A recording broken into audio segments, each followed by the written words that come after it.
Bom dia, na graça e na paz do Senhor Jesus, povo de Deus. Hoje é segunda-feira, dia 5 de maio de 2025 e cá estamos para ler mais um livro da Bíblia.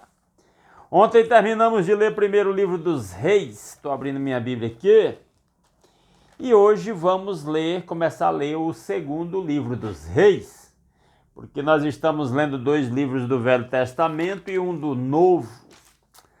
Quando terminarmos de ler Segundo Reis, aí nós vamos ler um livro do Novo Testamento. Então eu já convido você a abrir a sua Bíblia em Segundo Livro dos Reis, capítulo 1, que é a continuidade dos reis de Israel e Judá.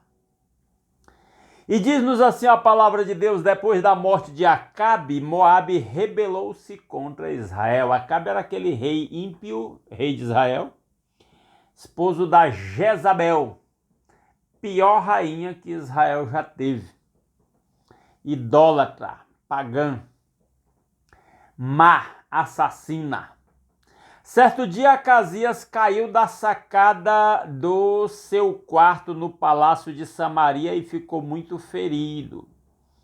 Agora é o Acasias, que é o filho do Acabe, né, que reina em Israel, e agora ele cai do seu quarto no palácio da sacada e fica muito ferido. Então enviou mensageiros para consultar Baal-zebub, deus de Ecrom, para saber se ele se recuperaria. Temos aqui mais um idólatra, que em vez de buscar a orientação do Deus verdadeiro, vai buscar esse Baal-zebub, deus de Ecrom.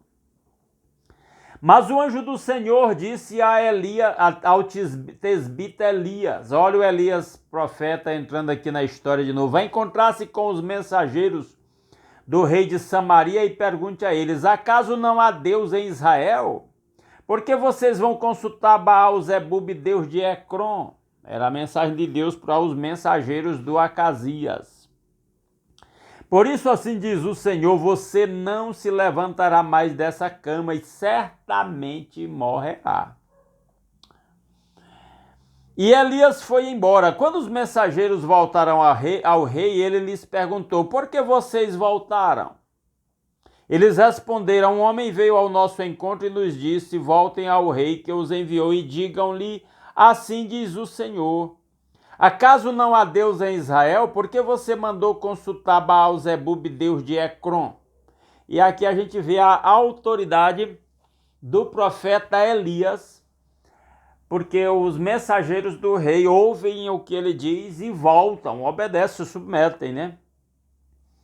Por isso você não se levantará mais dessa cama e certamente morrerá. Era a mensagem de Deus dada a Elias, que ele transmite ao rei por meio dos mensageiros. O rei lhes perguntou: como era o homem que os encontrou e disse isso? Eles responderam: ele vestia roupas de pelos e usava um cinto de couro. O rei concluiu: era o tesbita Elias. Parece que Elias não se identificou, os mensageiros também parece que nem perguntaram o nome dele, mas deram as características e o Acasias deduziu que era o profeta Elias. Em seguida mandou um oficial com 50 soldados procurar Elias. O oficial o encontrou sentado no alto de uma colina e lhe disse: homem de Deus, o rei ordena que tu desças. Um oficial com 50 soldados por atrás do Elias. Elias respondeu ao oficial: se sou homem de Deus, que desça fogo do céu e consuma você e seus 50 soldados. E desceu fogo do céu e consumiu o oficial e seus soldados. Olha o poder de Deus manifesto por meio do profeta Elias. Depois disso, o rei enviou outro oficial com mais 50 soldados e ele disse a Elias: homem de Deus, o rei ordena que tu desças imediatamente. Respondeu Elias: se sou homem de Deus, que desça fogo do céu e consuma você e seus 50 soldados. De novo, fogo de Deus desceu do céu e consumiu o oficial e seus soldados, para autenticar que aquilo era a obra de Deus mesmo, para ficar claro que para o Acasias que o Deus de Israel era o Deus verdadeiro, poderoso, e que Elias era um homem de Deus. Então o rei enviou um terceiro oficial com outros 50 soldados.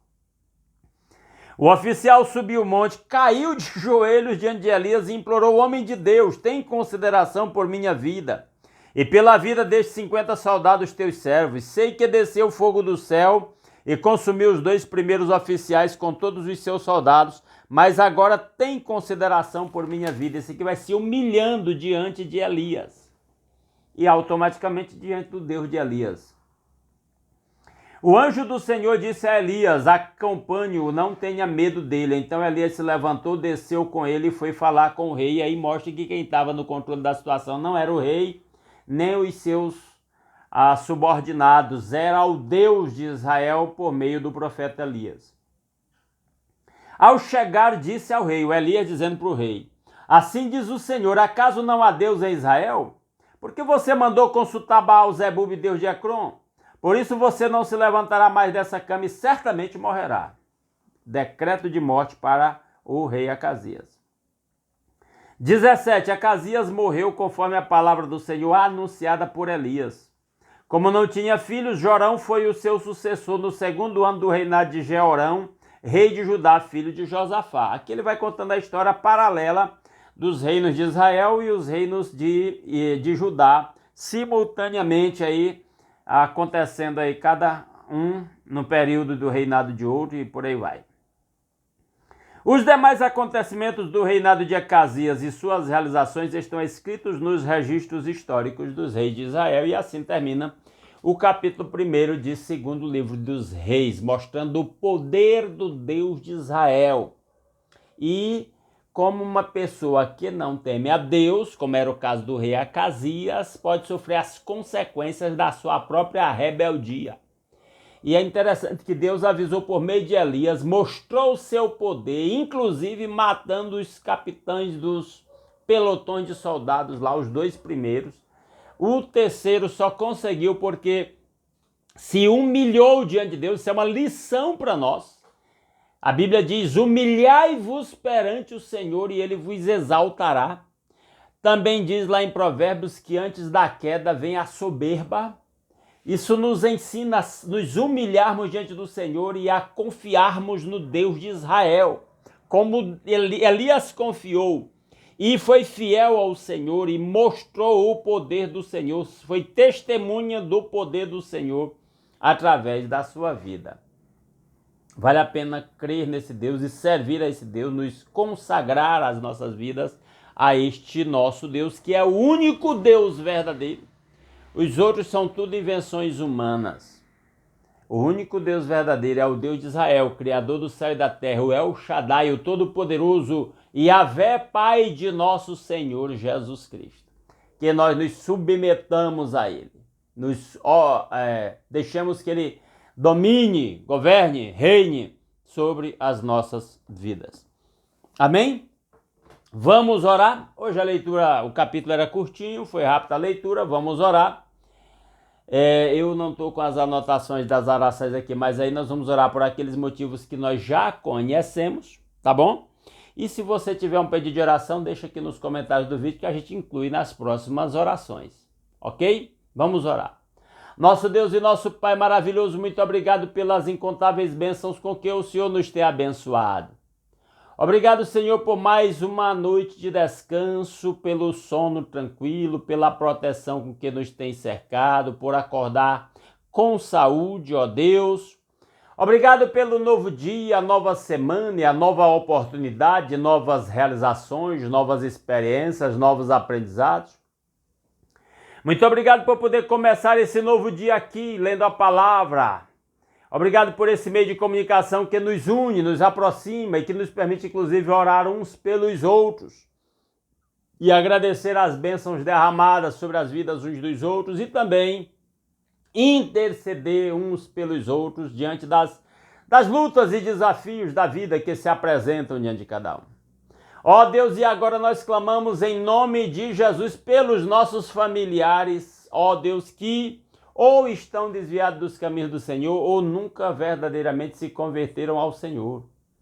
Toca nos seus corações, envia os seus obreiros com a palavra ungida, usa-nos com a palavra de sabedoria, com a autoridade do Espírito Santo, com muito amor para compartilhar o Evangelho de Jesus Cristo, que é o poder de Deus para a salvação de todo aquele que crê.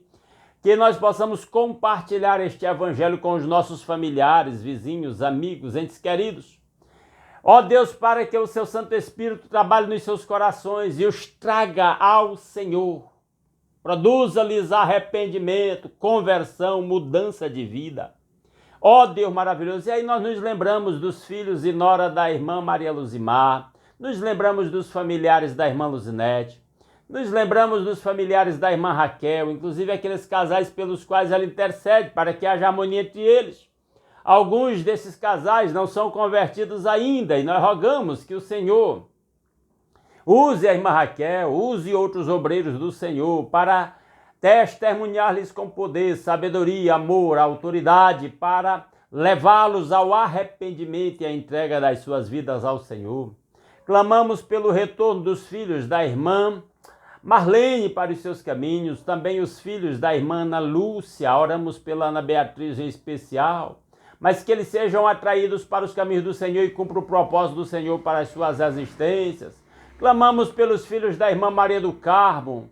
Ó Deus, traz de volta para os seus caminhos os familiares da irmã Silvia, em nome de Jesus. Ó Deus glorioso, oramos pelos enfermos, e aí nos lembramos da irmã Lídia, da irmã Letícia, da irmã Valderice. Orienta os médicos que estão acompanhando suas servas, abre portas para o tratamento de quem precisa de cirurgia, nos lembramos da irmã Luzinete, nos lembramos do Alex. Ó Deus, rogamos pela saúde da perna, recuperação da perna da irmã Aldaí. Ó Deus, clamamos pela esposa do pastor Osemar, pelo Agostinho. Ó Deus, cada um dos enfermos, clamamos, ó Pai, pela mãe da irmã Marlene, ó Deus, opera na sua vida. Ó Deus, clamamos pela irmã Maria Luzimar, pelo irmão Raimundo Donato, pela sua saúde, opera poderosamente ao seu favor, em nome de Jesus. Pai, que os seus ouvidos estejam atentos a cada petição que nós temos lhe apresentado aqui, até daquelas que nós não lembramos, mas o Senhor conhece a cada um e é poderoso para satisfazer segundo a riqueza da sua graça. Tudo isso nós pedimos graças ao nosso Senhor Jesus Cristo e ao seu sacrifício na cruz em nosso lugar, o perdão dos nossos pecados, a nossa reconciliação com o Pai, o livre acesso à sua presença, que a bênção do Senhor esteja sobre o seu povo nesse dia, para que possamos levar essa bênção por onde quer que formos e compartilhá-la com todos aqueles que cruzaram o nosso caminho. Para que em tudo o nome do Senhor seja glorificado através das nossas vidas, é a nossa petição, em nome de Jesus. Amém. Aleluia. Meus amados irmãos, mais uma vez, muitíssimo obrigado pela sua companhia. Se Deus quiser, amanhã às 5h30 da manhã estaremos aqui de volta para continuar a leitura da Palavra de Deus. Aguardo vocês aqui. Um grande abraço a todos.